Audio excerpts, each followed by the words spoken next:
Right, how you doing, people? Bit of a different video today. Firstly, I'm indoors, which I hate, but it's blowing a hoolie outside and I wanted to do this first part of the video indoors.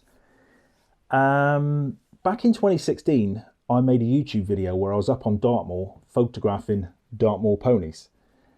And I loved it. I don't know why, for some reason, I love to photograph Dartmoor ponies. I think it kind of ties in with landscape photography. If you're shooting at sunset or sunrise, I think they make a brilliant foreground interest. But anyway, that's another story. But yeah, back in 2016, probably a lot of you probably haven't seen that video. I think it's only got about 50 views, something like that. It's back in my catalogue of YouTube videos.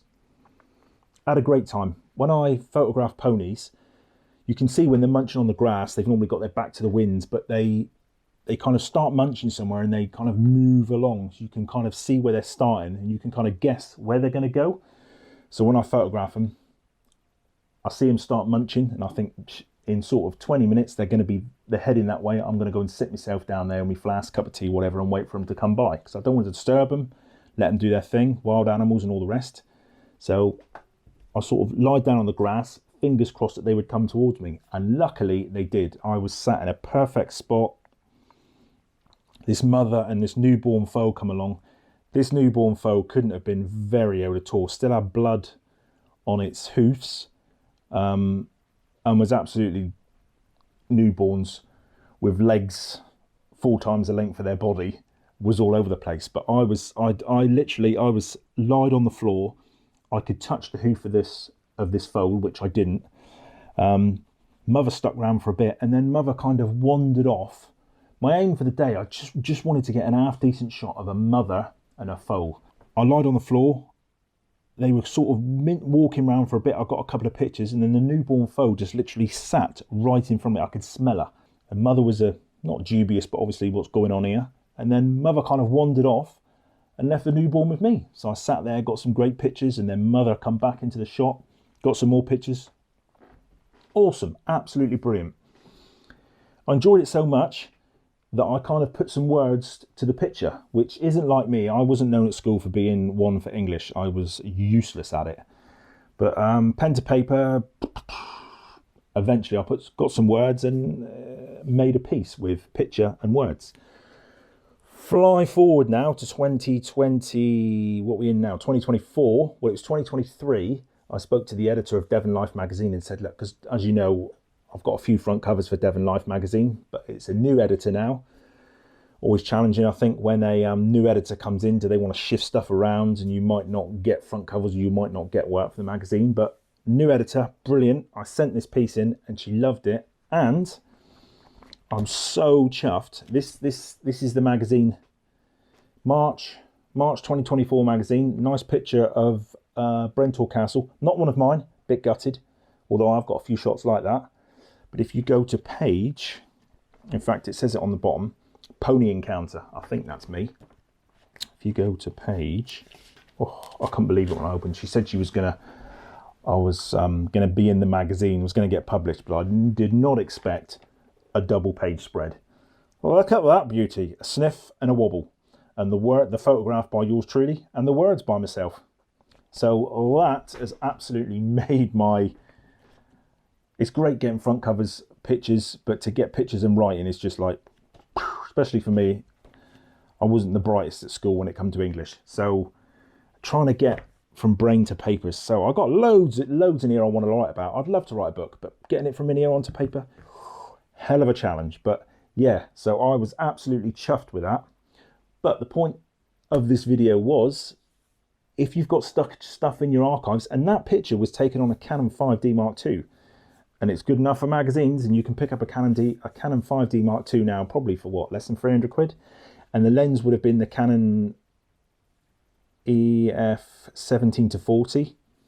So not an expensive setup by today's terms. So yeah, if you've got stuff in your archive from way back when, dig it out every now and again. But what I'm going to tag on, I've quickly snipped up the video from 2016, which some of you probably have never seen. I'm going to chuck that here so you can have a little watch. So enjoy, and if you've ever thought about doing a write-up with your pictures, this is something I personally think as well is going to set the photography world apart from AI and us true photographers. people can see now that there's a story behind this photograph. Because of the writing and because of the video, I'm not saying you've got to go out and you've got to record yourself every time you take pictures, but this is kind of that little afternoon out with the ponies has suddenly become one huge thing, and you can't say that's AI because the writing's there, you've got the video there, but you know what I mean? But anyway, here's the video from 2016. It's not very long. I've cut bits off and just put the main bit there, so yeah, enjoy.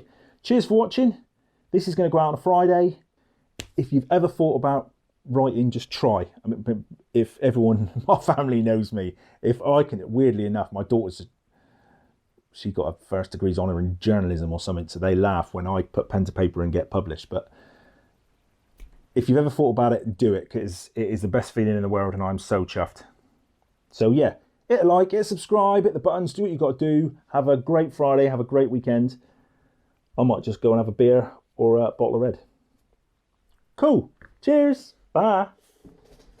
Right, I've just pulled up and stopped because just over there there's a group of ponies and their little ones, and hopefully I'll get some nice pictures. Feels like there's oceans between you and me.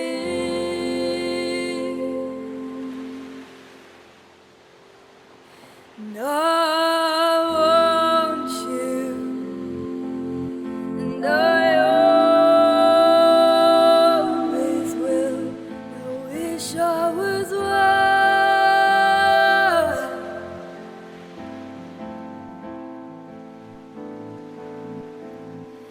I know you deserve.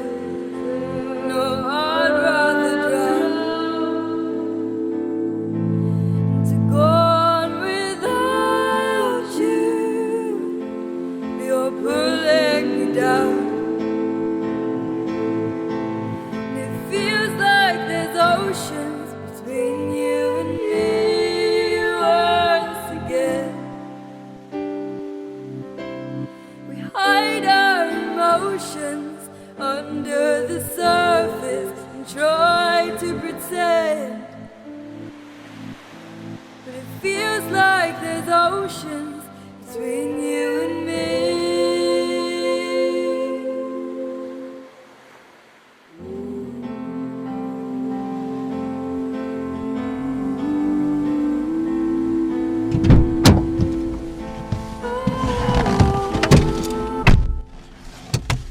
That was a beauty. Well happy with that. Got to be time for a brew now.